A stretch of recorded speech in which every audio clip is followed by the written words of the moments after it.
G'day everyone, this is Jill, also known as Jeannie Oz, from Australia, here in Salt Lake City at RootsTech once more. This afternoon I've got one of my Jeannie mates from the old country. Kirsty Gray is the superstar gold medal genealogy rock star for England And the Commonwealth. and the Commonwealth for this year. Yep. Congratulations, Kirsty. Thank you. Well, to get that award, you must have done something. So, you're a professional genealogist? I am indeed. How long have you been doing that? I set up the company Family-Wise in 2012 when I still had a day job. I was still teaching and I did it part-time for a little while, and then thought I'm just going to cut it and run and see if I can make a go of it full-time, which has meant I can travel more. Do more lectures, take more time on blogs and things like that. So you do a fair bit of lecturing around the UK? I do indeed, yeah. Quite a lot on the old lecture schedule for this year. A few overseas ones. Yeah. Oh, well, I noticed when I first met you was on a cruise around Australia. So It was. You've done a lecture tour in Australia? Yeah, I did that in 2000 and, oh gosh, I can't think now, 2014 I think that was. I think it was when we missed RootsTech. We were just talking about that in my last interview. Of course it was, yes. And you seem to go over to Canada quite a bit. Yeah, I've got good connections in Canada. I've done a couple of the Ontario Genealogical Society conferences. I did 2015 and 2014, and I'm on the committee for 2017, so who knows, I may be on that as well. Oh, well, next stop, United States. Well, maybe. I haven't done any lectures That'd be over great. here yet. So what do you specialise in? British research.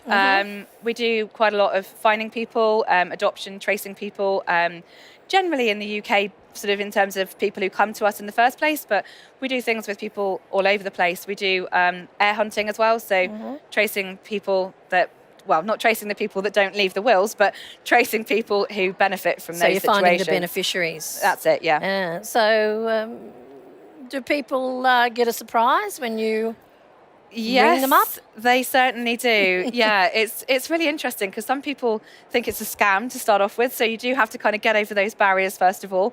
But a lot of the time, they have no idea that the person we're talking about has passed away. They may not even know who that person is. Sometimes they benefit significantly, like a large amount of money, but most of the time people actually value more the family history that comes with it, which is what this is all about.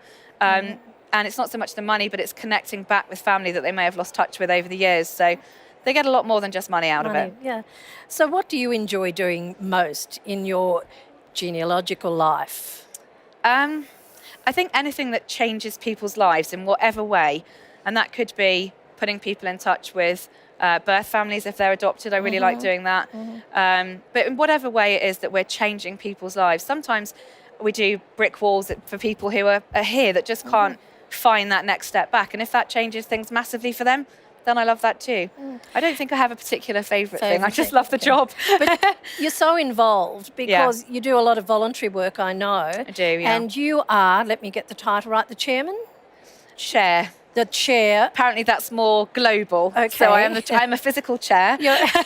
You are the chair of the Surname Society. Now, I joined up within the first week because I was so impressed by what the Surname Society offered and for how much money. So could you let other people know about the Surname Of course, Society? yeah. We set up the Surname Society. I'm actually wearing kind of business colours as well as Surname Society colours because we've sort of got a ribbon for that as well. But we basically, everyone who is a member of the Surname Society collects surnames, but it's a specific surname. So like for yourself, Jill, you do Curry.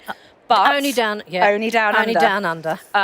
So you don't have to do a complete study of everybody in the entire world that has that name. You can have it in a small sort of area. It could be just a country, it could be just a county or a state, and the whole thing is collaborative and online. So the whole principle of it, which I think is what attracted you, apart from the small the ability to do that small study, was it doesn't matter if you live in Australia. Everything we do is online. So it's not like we have a meeting in England or we have a meeting in the US that you would therefore miss out on.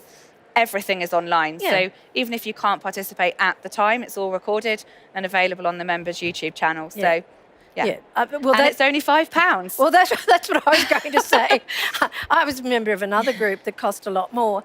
But being only £5 really attracted me because you have a newsletter that comes out quarterly. Yeah. And for £5, you wouldn't buy a commercially printed No.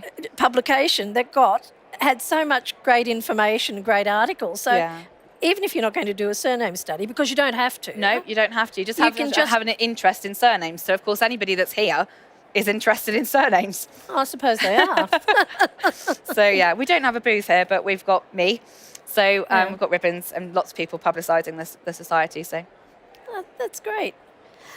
So anything else you do that I don't know about? Oh, nothing I'm that's- prepared to publicise. No. Well, what about the One Place Studies? What's your Yeah. role there? Well, I was originally chair for the Society for One Place Studies, so that's kind of a little bit different, but the whole concept for One Place is to bring family and local history together. So a lot of what we talk about is families, and that's a big part of what RootsTech's about, creating things that we can preserve for families. But we're all about doing local and family history, combining the two together, so it's more about communities than about families specifically. So we set up in, I think it was 2013. It seems like forever ago. It was just before that cruise in So it must be 2014. September 2013. It seems amazing. We've been going for 2.5 years now.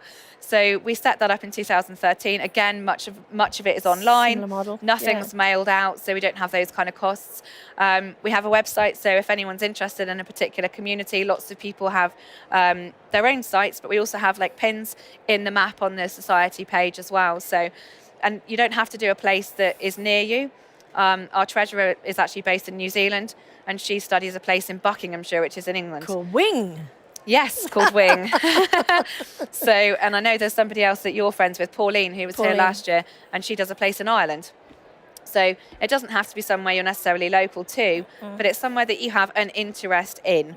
Yeah. Now, you're a businesswoman, and I've read that I don't know what it is, but you're in some local networking Yes. business group. Yeah. Why did you do that, and has it benefited you? Yeah, I'm actually in two. One's an international one that was actually started here in the States called BNI. And I joined that basically to get out in the local community because a lot of people need the services that we offer, but people didn't know we were there locally. I was doing a lot sort of nationally with the voluntary things and all the kind of big conferences I do, but people locally didn't have a clue we were around. So I joined BNI first of all, and then we also have one that's in the UK, which is called 4Networking. And they've been hugely beneficial because people just know that you are about.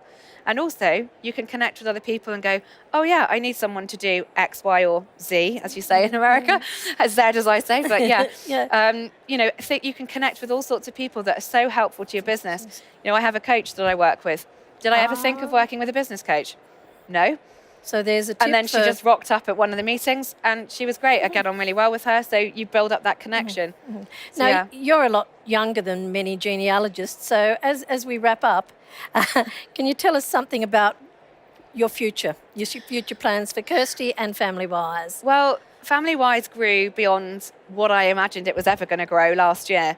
I always set it up thinking it was just going to be me. And I kind of had some odd conversations with people that sort of said, oh, I'd love to do what you do. And I just randomly said, hey, come and work for me. And they did. So the business has grown a huge amount. And as I say, a lot bigger than I ever thought it would. So I think really I need to get more people because the stuff that only I can do, I need to start delegating so that I can do more of the front-facing stuff. So it does take you away from the tools, as I call it, of doing the job that I set it up for, but it's grown, as I say, beyond recognition in 2015. So exciting times in 2016, time. definitely. Well, I want to thank you for taking time Well, thank you. to speak to us and wish you all well in the future for Thank you. Family Wise and your genealogical life. Thank you very much.